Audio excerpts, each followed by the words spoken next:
এসে পাশে বসে, পায়ে পায়ে কখনো চলে যায় দূর। এ জীবন উদযাপনের সুর, রেডিও রেডিও জাদু, এগিয়ে চলার সুর, রেডিও রেডিও জাদু।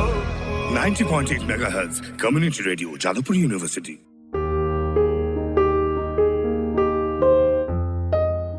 Namaskar, you are listening to Community Radio JU 90.8 megahertz.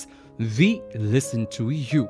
And you are listening to me, Ishan Chakraborty. Today I'm with you as your host, and I'm an assistant professor at the Department of English, Jadavpur University. And today we have a couple of very special guests with us, Professor Daniel Rycroft and Professor Jonathan Cook. They are from the University of East Anglia. And it's my pleasure to introduce Professor Rycroft and Professor Cook to you, and we'll be talking about something very interesting. But before coming to the topic, let's formally welcome Professor Rycroft and Professor Cook to our studio. And of course, I'll be calling them by their nicknames, Dan and John. So, Dan, welcome to our radio station. Thank you very much. It's really good to be here. Thank you for you having so us. much. And John, a very warm welcome to you as well. Thank you. I'm glad to be here. So, today we shall be talking about academic social responsibility. Now, of course, the phrase might sound a little new, as it were, but the concept is not very new, and we shall try and unpack the phrase, we shall try and unpack the concept in our discussion, and we shall try to keep it in the Adda mode, as it were, and that is sort of the speciality of our Community Radio JU programs. So we shall try to stick to that format. Could we start with you, Dan? Hello. What is academic social responsibility? I mean, by the name we understand that the social responsibilities of academicians and social responsibility in the field of academics. But what is exactly academic social responsibility all about? It's a very big question, but it's one that we are here to discuss not only with faculty members here at Jadavpur University, but also with students. We feel that it's very important that academics across all universities get a good understanding as to how their subject areas pertain to the well-being of society at large. Mm-hmm. And then if they're able to understand that, they're able to then develop in their classrooms, through the interactions that they have with their students, right, a really clear sense as to how knowledge creation can become more equitable, more fair, more socially relevant, and therefore more sustainable into the future. Because we're currently operating in our university system in a society that's very much in flux. It's a rapidly changing society, a society that is increasingly looking outwards and onwards to the future. Okay. So we have this very long-term vision in mind for a more sustainable knowledge creation and knowledge sharing network. That's my personal view. I come at it from the point of view of history, anthropology. My own specialism is in the field of Adivasi studies. I see. And so in that context, it's very important that we listen afresh to the voice of the subaltern populations across not only India but elsewhere as well. I'm sure John may have other views and approach it in a slightly different way, but that's how I would approach it. Yes. So I'll just come to John. So John, what is your take on academic social responsibility? As sort of Dan was explaining it to us, I felt, or I had a sense that academic social responsibility is also addressing certain gaps in the curriculum or in the existing education system, as it were. So how do you perceive academic social responsibility? I think I see it in ways that are similar to Dan's, but not identical. Right. And I think that says something important about academic social responsibility, and that is that it's not something that can be simply defined. I think it can mean different things to different people. Sure. And I think it's also an idea that, and a practice, a way of acting in the world that is under construction. That's how I think of it. It's like building something that is not yet finalised and probably never will be finalised. But that said, I think there are certain very specific questions that it seeks to address and to answer. One of them is quite simply the question, why am I doing what I'm doing? A second question would connect together the notion of knowledge, what do I know, with the question, what am I ignoring? And would see those two questions as intimately connected together. So there's always something that might be being left out, something that might be being excluded. Of course. And what academic social responsibility does is, as it were, encourage an awareness of those contexts that might be being ignored by pursuing a particular way of study, a particular theory, a particular mode of interpretation. Often what happens, particularly, and I will come to the context of humanities in a moment, because all of us are from the humanities background. So what often happens to many of us, I wouldn't generalize, but many of us, is we often tend to build a kind of an insulated world around us, reading theories, engaging with those theoretical ideas, writing papers, publishing them in academic journals, which are all very important, no doubt about that. But what we usually often tend to lose is a direct contact with the immediate social reality, with the immediate social relevance, as it were. So do you think that, first of all, would you agree with that, Dan?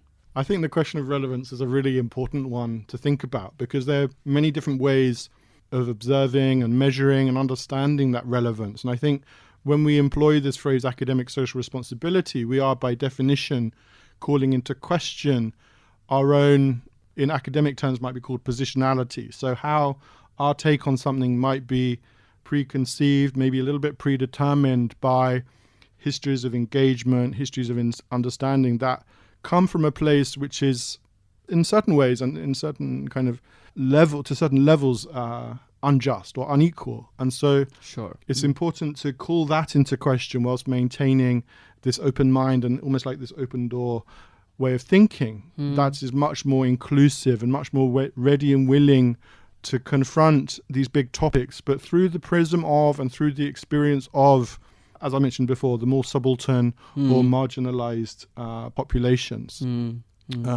So we're really beginning this discussion around academic social responsibility in close conjunction with our colleagues and friends at Chakraborty University, because we do feel that this is a context where we can really learn lessons from the past, really understand the historical context in which we're working, whereby the humanities have been nurtured with a strong attentiveness to social philosophy, to quite immediate politics as well as policies of decolonization. And one of the sort of main dynamics of our engagement with academic social responsibility is precisely that, to think about this long history of decolonization and to ensure that knowledge creation, knowledge sharing, and all the things associated with that in terms of teaching and learning can be calibrated or recalibrated according to the principles and the ethos of decolonization as it is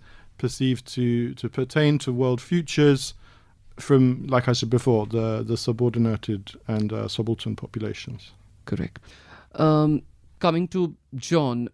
John, I understand that outreach programs form a very crucial aspect of academic social responsibility. And you might be aware that in Chakraborty University, we are engaged in several outreach programs. And just before we entered the studio, we were having a small discussion about these projects that we run in our own department of English Literature, where we had this RUSA project, which was called Bodies of Difference, Pedagogies of the Marginal in the Global South, where we were faculty members, students, scholars, we were reaching out to the students from underprivileged background, teachers who are teaching in schools where students come from the marginalized communities. And we were trying to address the question of these stereotypes surrounding the concept of typical bodies, atypical bodies, etc., and how to sort of create some sort of a sensitizing the teachers and the students as well. So that they can in turn go back to their home and maybe sensitize at least one member of their own family. So these are kind of academic outreach programs that we have been doing in our own department as well. So do you think this would qualify as academic social responsibility, number one?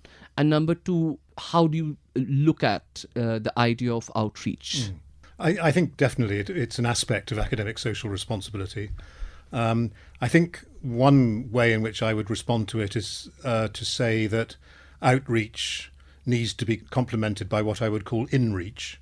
That's to say that the activity of taking something out of the university itself needs to be modified and changed by the way in which it responds to the people that it's addressing, so that it doesn't impose upon the people who are being reached out to a certain rigid definition of what academic knowledge is, or what the body is, or whatever stereotype might be at issue. And I think a very important aspect of academic social responsibility consists in the capacity to listen. To listen to what others are saying to you as well as what you're saying to others. And I think this is particularly the case when you're reaching out to marginal groups, because it may be that one of the customary experiences of marginal groups is that they are ignored. And one of the ways in which, of course, academic social responsibility might begin to remedy that is by actually listening to them.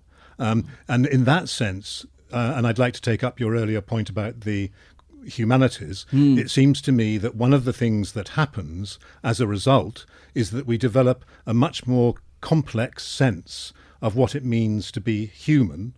And I think that's very closely connected to one important component of what I think cuts across humanities subjects, and that is the capacity to stand back from a particular way of going on, a particular way of doing things, and ask the question, why are we doing things in this way if it has these consequences? Sure. So what I want to connect together by saying that is that the capacity to listen to others will in turn provoke a question about why we go on in the ways that we do. And I think there's a very important and energizing dynamic that can arise from that kind of interchange, that kind of two-way process. And this is something we academics often go wrong here. We almost take outreach programs as a top-down flow, as if we are out there to teach them certain things. We are coming with a lot of knowledge and we are out there to distribute them, as it were. But what you said is particularly important, listening to the voices. It's equally important, outreach plus in-reach.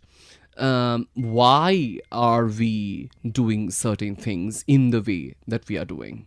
And there is no reason to assume that the kind of assumptions with which we are going out for these outreach programs, there's no reason to think that these assumptions would work. In fact, they don't. Because while being in such programs, we are also in the learning process. So it's a two-way, or I would say many-way flow. It's the flow is from various directions towards various directions, etc. Do you agree? I do, very strongly, yes. Yeah. I think, again, what's happening in this conversation is that we're beginning to construct a particular understanding of academic social responsibility, which helps me to learn more about what it might be. And I think that's not exactly a pedagogical technique. Sure. It's more, in my view, an ethical disposition, a way in which you see your relation to others. And I think that the question of the way you see your relationship to others is fundamental to academic social responsibility. Great. In fact, I was just thinking about it. Don't you think this community radio station itself, this very notion itself, is a part of academic social responsibility? Because, our principle, our motto is we listen to you, the community members. And we are trying to reach out and listen to the members of Jadavpur community. So don't you think so? I'm just passing it over to Dan. Thank you. I think it's an important insight. I also like the fact that the discussion is around not just two-way process, but multiple directions and multiple kinds of interactions and exchanges. And one of the reasons why I feel that Jadavpur University, along with the radio station here, is such a fruitful environment for this kind of activity is because our close colleagues here in the kind of linguistic and literary and translation studies milieu do have this shared sense that the classroom, taking that either as a literal classroom or as a metaphorical space of learning that's not necessarily just defined by the academy, and whether that is taken literally in terms of specific classroom spaces or metaphorically in terms of spaces of learning and engagement that relate to academia but aren't necessarily codified by them, we can really unpack this very provocative notion that learning is a multilingual as well as a multicultural challenge. Sure. Teaching and learning tend to be in the dominant languages of society. Absolutely. And one of the reasons why Jadavpur University is such a productive place to engage this concept of ASR is that we are aware that pedagogy is under transformation. Pedagogy is undergoing shifts whereby the multilingual classroom, the multilingual mind become better equipped to relate not only to the disciplines and the literatures at hand, but also to these questions of shared futures, future economies, societies, and cultural values that have inclusion and participation at their heart. And so as we move forward, we're going to have to think about how to ensure that multiple languages, multiple literatures, as well as multiple, as I referred to earlier, positions can relate differently and better to each other.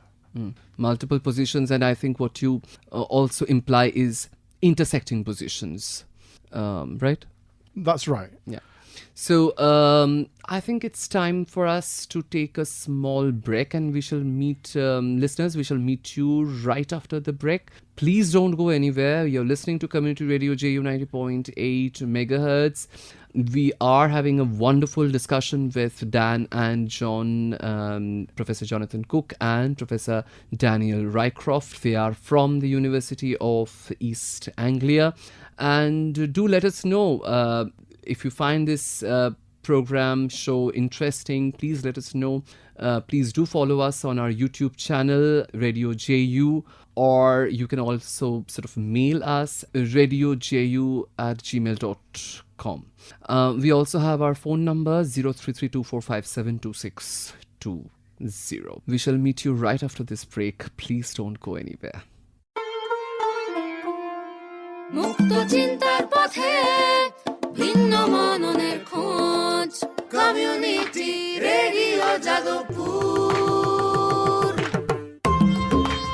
আপনারা শুনছেন community radio Jadavpur 90.8 megahertz. এই বেতার সম্প্রচারটি যাদবপুর বিশ্ববিদ্যালয়ের technical education quality improvement programme TEQIP-র অংশ। Welcome back. You are listening to Community Radio JU 90.8 megahertz.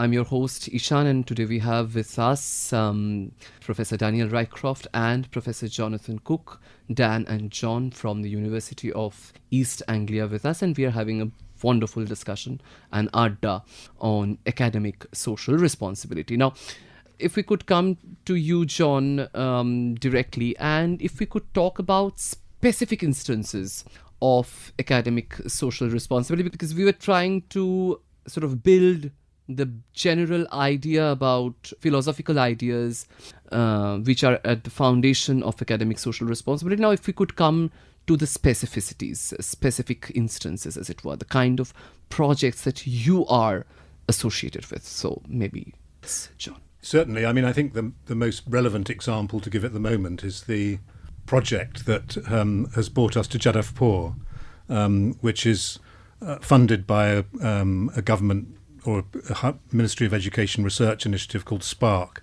the Scheme for the Promotion of Academic and Research Collaboration. Mm-hmm. At the core of this activity, or certainly a very important element of it, is the translation of some minority languages in West Bengal, translating different kinds of texts, song, folk story in some cases, from, for example, Nepali or Lepcha, into both Bangla and English. I see. And in that way, what we're practically doing, I hope, is that we're bringing the language and the culture of a minority population in West Bengal into contact with a wider audience potentially. Sure. But what we're also doing is we're putting languages that perhaps weren't in a productive contact before into a productive contact in the very activity of translation. Now, I think there are all sorts of questions that arise from this project, including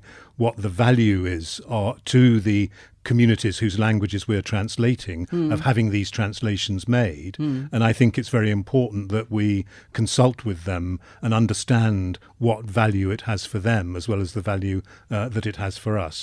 But that would seem to me to be one instance, if you like, at a research level of an academically, socially responsible research project, if that doesn't seem too much of a mouthful. No.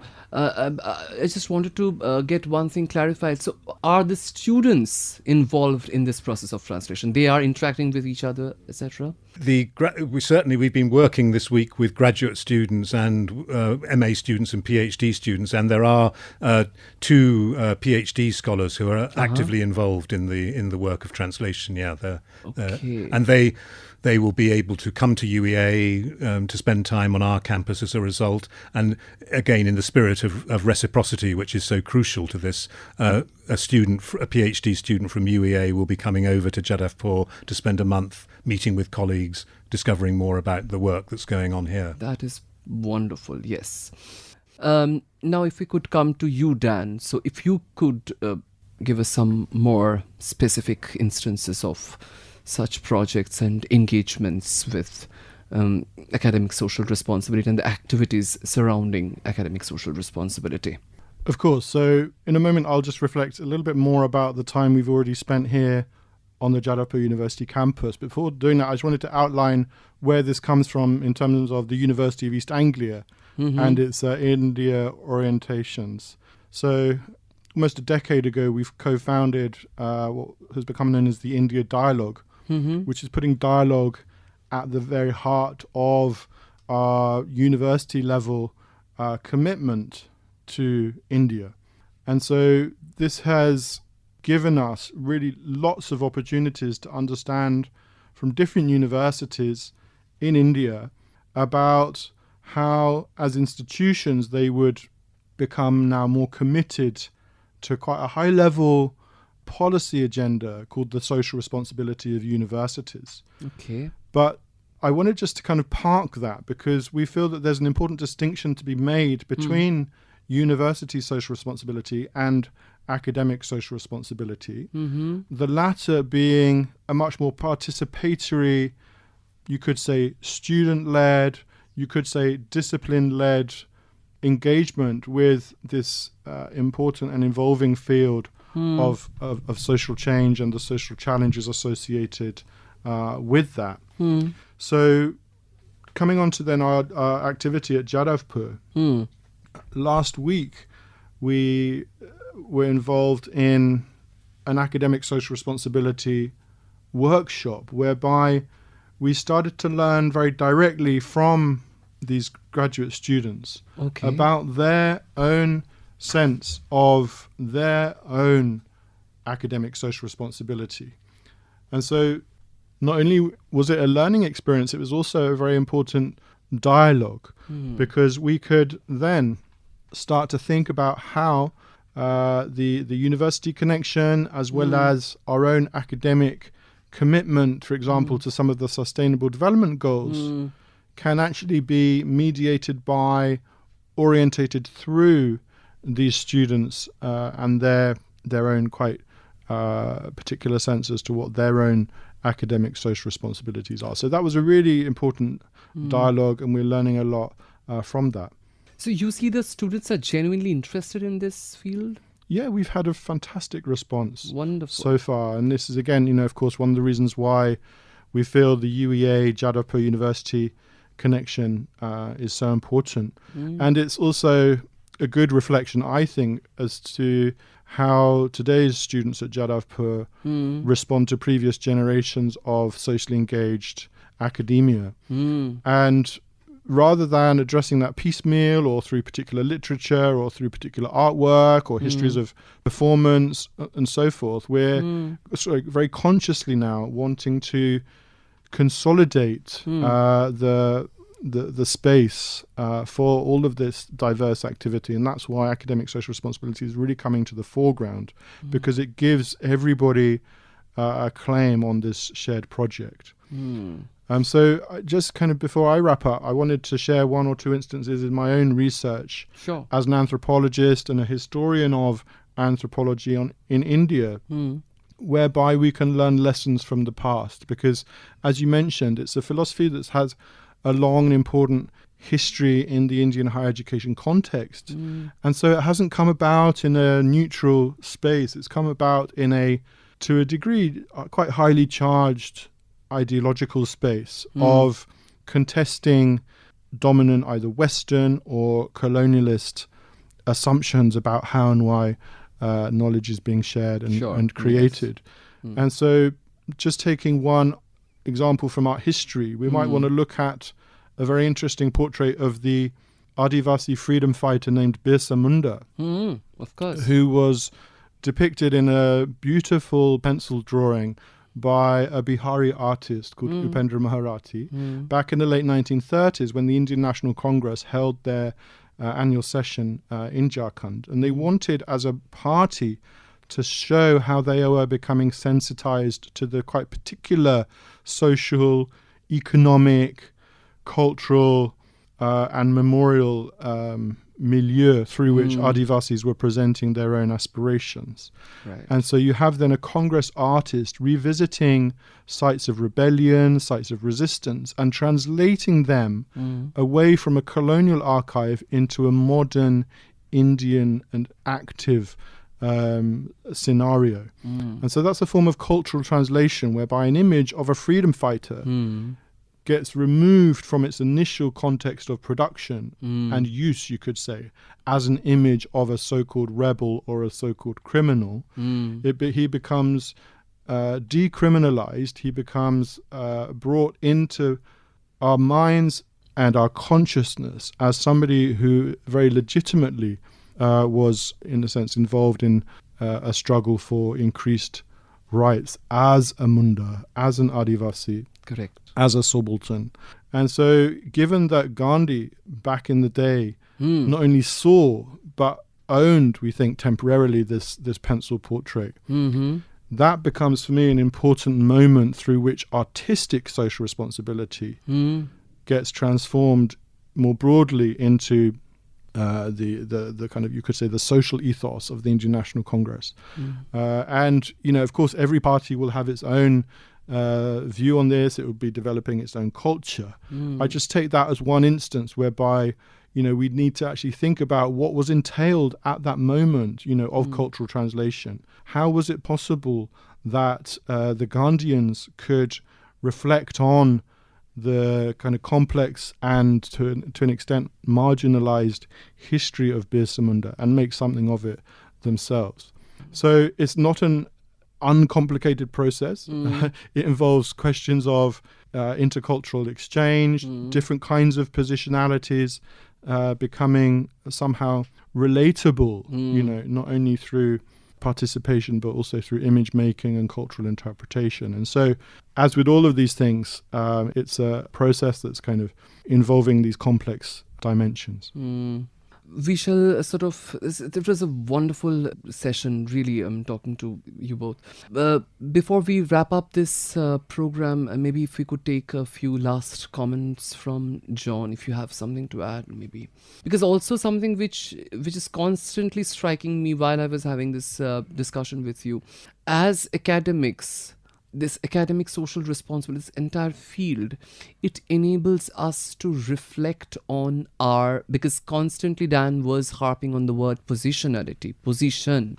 So it enables us to reflect on our position in the field of academia, but also in the field, in this larger society, in the context of the larger society. If you could add something to that, or something which you would want to wrap up with. I agree with you that positionality is a very important issue to reflect on. I think it's worth translating that into some specific contexts. One of the things I think about academic social responsibility that concerns me, is only one dimension of it, is what's on students' minds when you teach, let's say, a 19th century novel or a work of theory. It's likely, it seems to me, that if they're as alert as the students that we've been working with in Jadavpur since we've been here, that what will be on their minds are things like the crisis in democracy, or the global heating, the climate problem.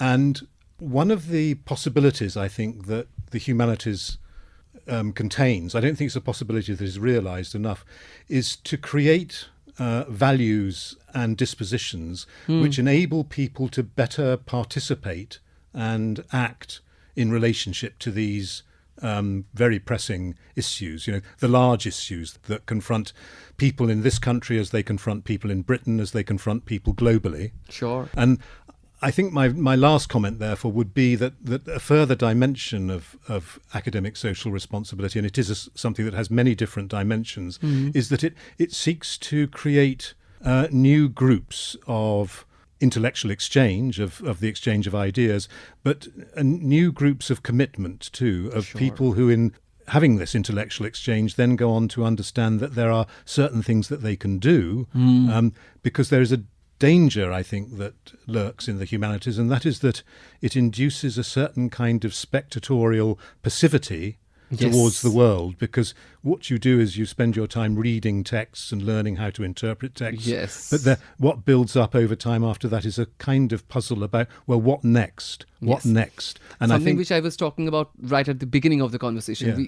We in the humanities, we tend to sort of, do our own reading in our own sort of library and sort of going back to our research paper, publishing it. Yeah, exactly. So I guess in conclusion, what I'd say is that one of the things that ASR, academic social responsibility, does is to try and answer that question about what next. Sure. That's wonderful.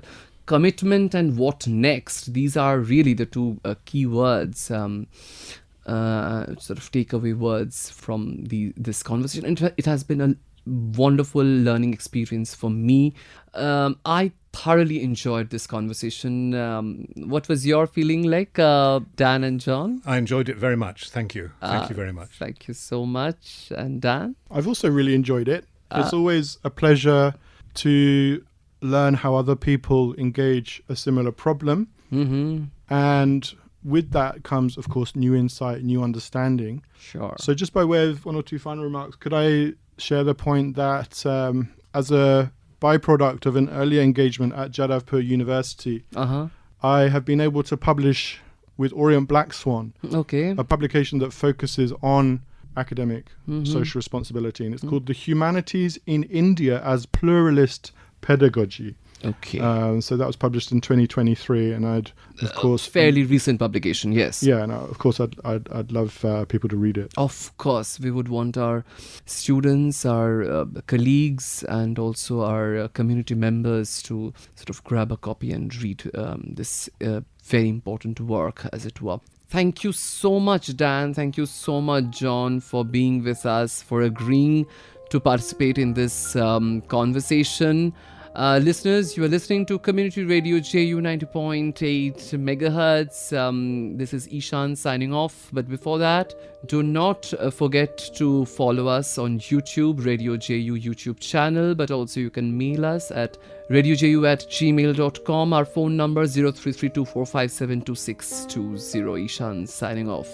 Be in your best spirits and keep listening to Community Radio JU 90.8 megahertz.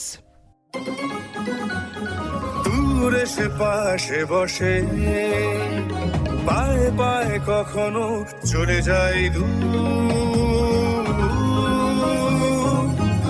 এ জীবন উদযাপনের সুর radio radio জাদু এগিয়ে চলার সুর radio radio জাদু 90.8 megahertz, Community Radio, Jadavpur University.